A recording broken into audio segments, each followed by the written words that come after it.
My name is Marie. I was born in Beckley, West Virginia, and we lived in Helen, West Virginia. It was a very small coal camp. I would say maybe 500 people lived there. It wasn't a bad place to be brought up. Of course, we didn't have much. People back then didn't have very much, but there was a store that was in the little town, and there was also a place where they kept the men that weren't married, and that's how my dad met my mother. My dad's name was Ernest Millsap. He was always good to us children. We always had food on the table and a roof over our heads, so he took good care of us. My mother's name was Christine Haga. My mother was really a sweet person, as I can remember, because by the time I was 9, she had passed on.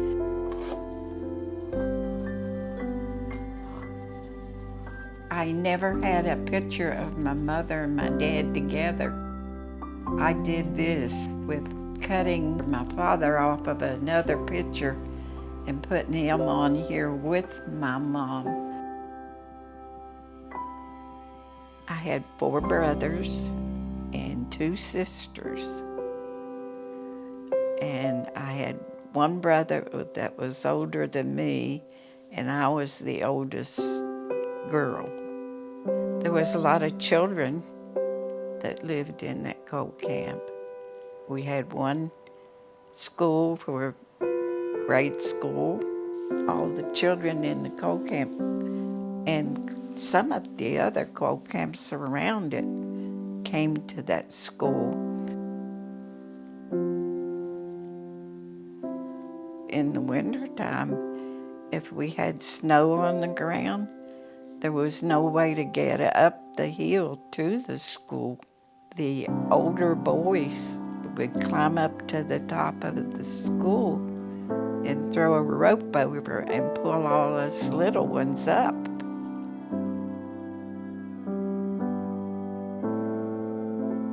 It was a very small house, 4 bedrooms. And there was a lot of kids in your bed with you. And we all slept in the same room, boys and girls. The girls had to get dressed in a different place, and there was just no way to take a bath unless you took a bath in a tub. And there was no bathrooms. The only thing that we had was a toilet, and that was on the porch. There was 3 railroad tracks, and you lived in between 2 of them. So you can imagine just how dirty it was. And we had a bath every night. But you took a bath in bath water, of course, somebody else had been in there before you. It wasn't very good. I can tell you that. When I was 9, my mother passed away, and we had to either be put in an orphanage where they were going to separate us, or somebody in the family would have to help with us. My dad had decided that he didn't want us separated.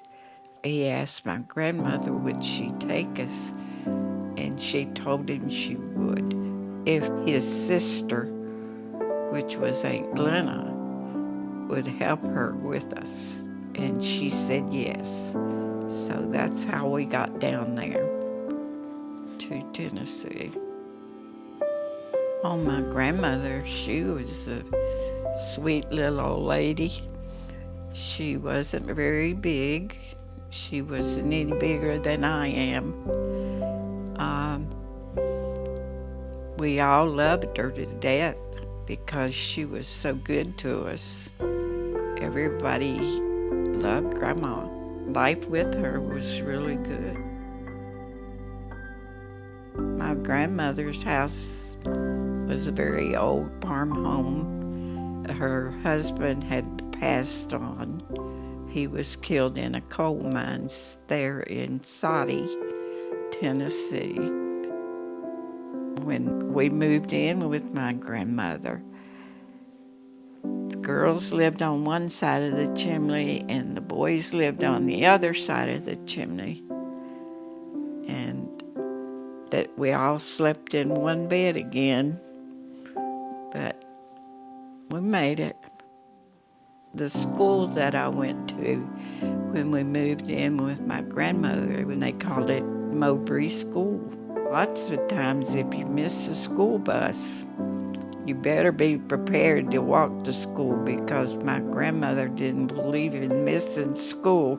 If you took the long way around, you would have been walking about 6 or 8 miles. Through the shortcut, we walked about 3 miles. And on the way, we had to pass through a barbed wire fence which had a bull in it. And then after you got through the barbed wire fence where the bull was, there was moonshiners that you passed by, and they'd be yelling at you. The best memory was that I was there with all my cousins and all. We always were close. I mean, whole big family. We all got along really good.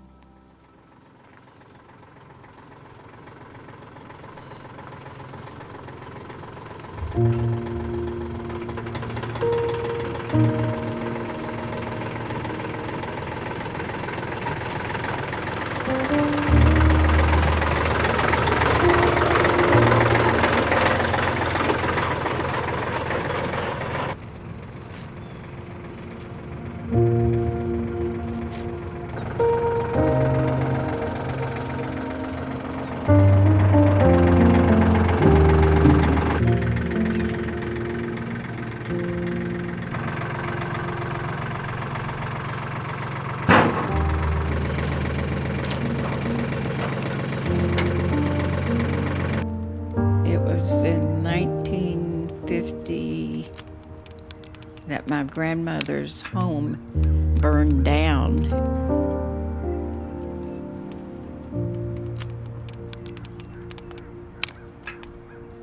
We were in the woods cutting wood, and we seen smoke coming from the house. We knew there was a fire then.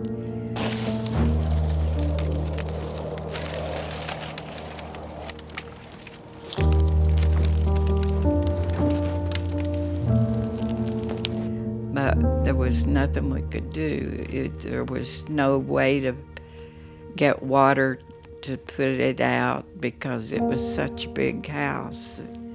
And we ran to the house, and my grandmother was already there. And they was holding her to keep her from going in to get things out of it, but nothing we could do about it. It just burned to the ground. After her home burned down, my dad built another house back in its place. After that, Aunt Glenna had built her house in Saudi. They were in the process of building it same time Daddy built Grandma's house back. She took me in, and I lived with her for, I guess, I was a junior in high school. And then that's when we moved back to West Virginia. Oh, I cried. I didn't want to go back. I really didn't. But my dad insisted. He didn't want us separated. So I had to go to Mark Twain High School. And that was back in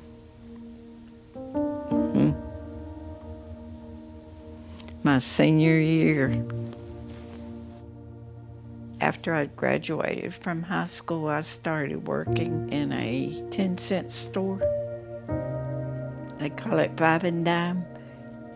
Then I said, well, this is not for me. So I went to college for a year and a half. And in the meantime, I had met this guy, and we had a fling and got pregnant, and he offered to marry me, but then he backed out of it. I had a daughter. I was 19 years old when I had her. She was a sweet baby. She was a pretty baby. And things just didn't work out. So I decided I was going to raise her on my own. And I had to get away from where I was because there was nothing there. That's when I left West Virginia again and came down to Hampton Roads.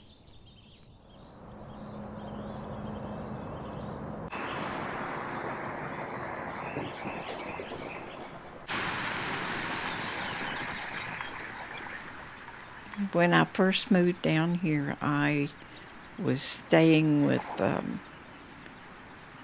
couple that lived in Portsmouth, Virginia.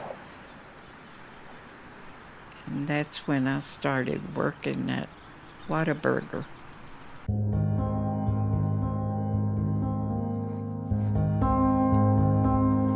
That was a very busy place too, believe me. Pardon? Yes. There you are. You're on board 3. Have a lovely day. Thank you. It kept you busy all the time. And that's when Bob came along and kept trying to get me to go out with him. I was at the window. I took the orders. He kept coming back, and every time he came back, he would ask me, want to go out with me tonight? No. Didn't want to go out with him. Didn't even know who he was or anything. So I kept telling him no, but he kept coming back until I finally said, okay, I will on my night off. On our first date, he said, we're going to get married. And I said, we're going to do what? And he said, yeah, we're going to get married. And I said, but I don't know you. He had told me his name was Stanley Fingelbinder. And then I said, no, it can't be your name. And he said, no, it's Bob Jones. And I said, no, that's not right either. So I didn't believe him. He had me fooled.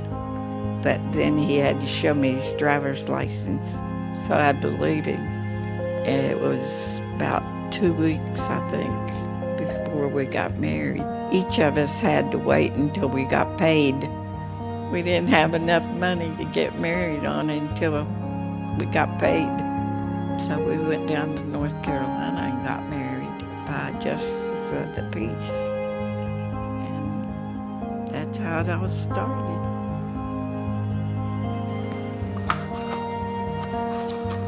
That's what he looked like when I met him, like a little boy. He was so young. We both were. The house on Winchester Drive, we lived there for 28 years. This is me and my 4 children. Verna's the oldest, then it was Annette, and then Linda, and then Robert was last. Verna, as a child, she was a good kid, but she had her own mind for sure. She'd out-talk a fence post if she could. She gave me a fit. And that was the second one, and she was always a really good kid, but she had her own mind too. She didn't want nobody to touch her head. I used to have to wrap my legs around her to hold her to brush her hair. Linda, who was next, she was we called her house mouse because she always hung around my leg and sat on my foot, and I had to drag her around through the house. And Robert, he was always into little cars, running up and down the sidewalk, always had a skinned nose because he always fell on it. But as a young kid, he was a really good kid. When the kids do things, if they broke something, or I knew it was an accident, and I never got upset or excited about it. Worldly things don't mean nothing. I'd rather have them happy than me be mad at them and yelling and screaming.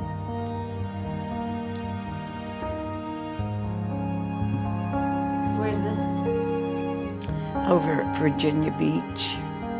We used to take the kids over there and let them play while I'd go swimming.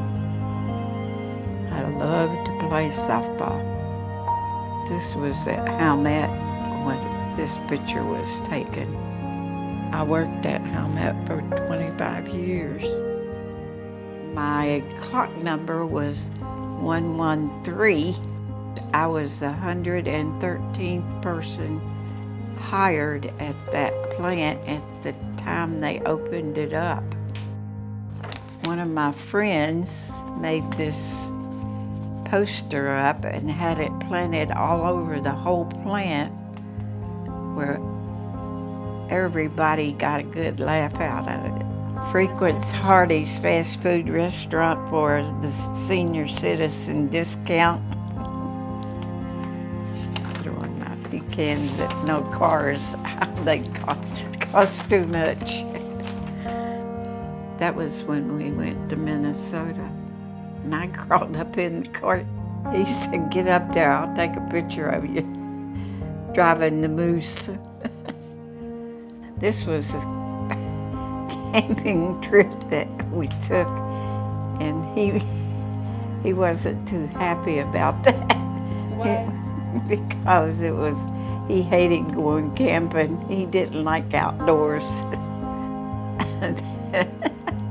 Yeah, this was This was a tractor that we had bought. It lost its wheels and we had to put them back on. But that old tractor was a good one. This was 41 years ago that we took this trip overseas, and we did a fast trip to Germany, Italy, Spain, and France. That was his dream of having a Corvette. I don't know why, but because it drove like a tank. It was a pretty car, but the only time I ever drove it was when I had to. I had a lot of happy memories.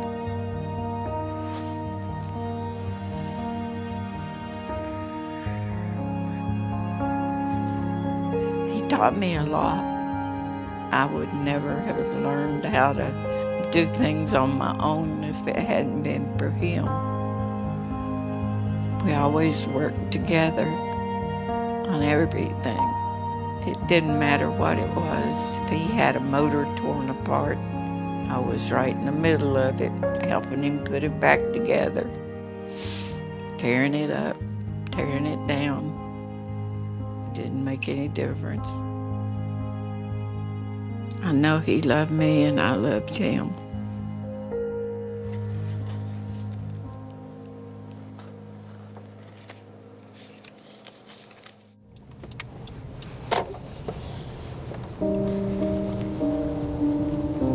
We had a good life. We were married 63 years. I had him. It's hard living without him. That's for sure.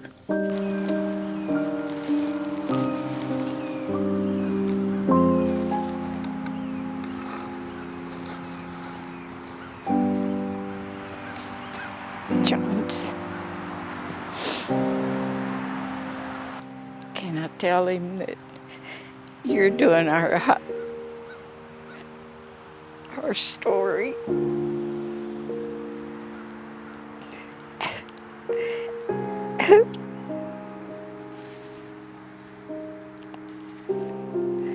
Amy's with me.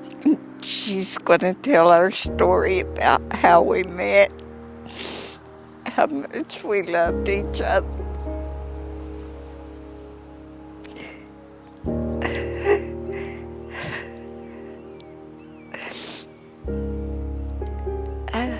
And about the kids and everything.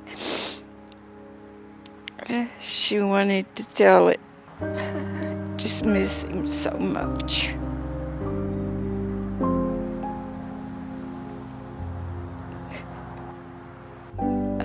I know we all have to die someday, but that shouldn't have been his day. He was my everything, you know. I can remember after my mother died,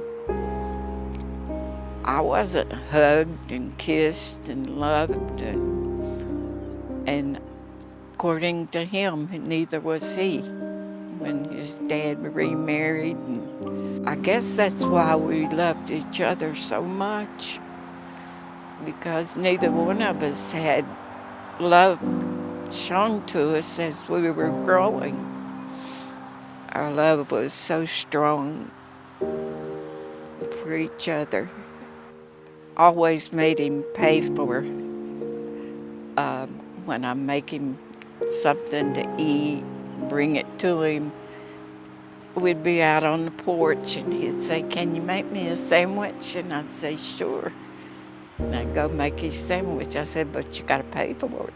And he'd say, "How?" I'd say, "With a kiss, of course." Most people don't think about life passing you by, but it does. They don't stop and think anymore. Everything is go, go, go, or do, do, do, or something. But they don't know to slow down and enjoy it. 'Cause if you don't enjoy it while you're here, believe me, it's hard when it's gone. I'm not afraid to die. And I don't know how our other life will be. I don't know if there is another life after death. I just hope so, and I hope that he's waiting on me.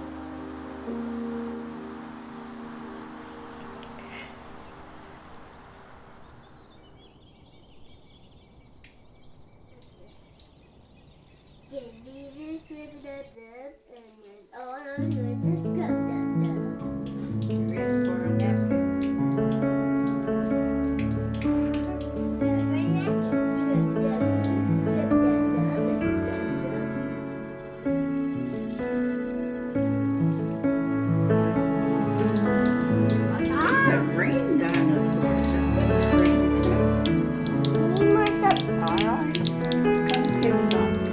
What makes me happy is to be around family.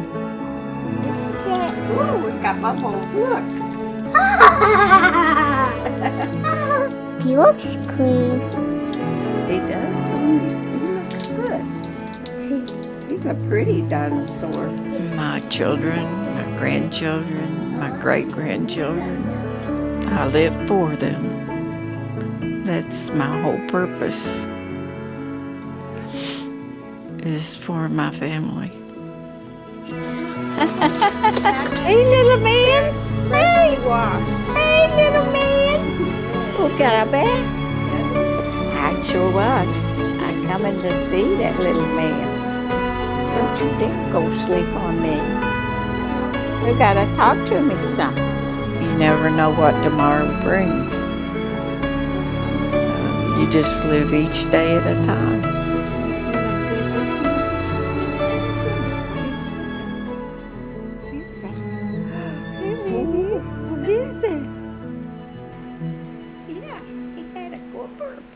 Live a good life. Be loved and love.